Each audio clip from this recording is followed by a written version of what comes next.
दोस्तों ये हमारे महबूब साहब हैं कहूटा से, तकरीबन 7.5 किलो इनका वज़न है। माशाल्लाह बहुत अच्छा माल लेके आए हैं। मोबाइल गिर गया खरगोश है। ये 4.25 किलो का एक पीस है। और ये आपका नाम क्या है? सलमान। ये कहूटा से उन्होंने भेजा है एक पेयर। बाकी वो अपने फार्म को बढ़ा रहे हैं। और मज़े की बात है कि ये ख़ुद UAE में बैठे हुए हैं।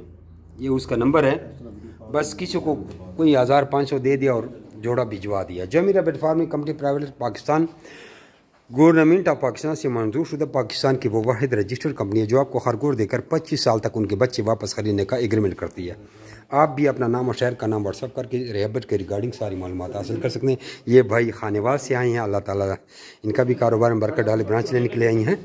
तो इस वक्त मेरा 0301 वाला व्हाट्सअप चल रहा है। आज 2 फरवरी है, तो 0301 वाला व्हाट्सअप चल रहा है मेरा। 0300 वाला 0311 वाला ब्लॉक है।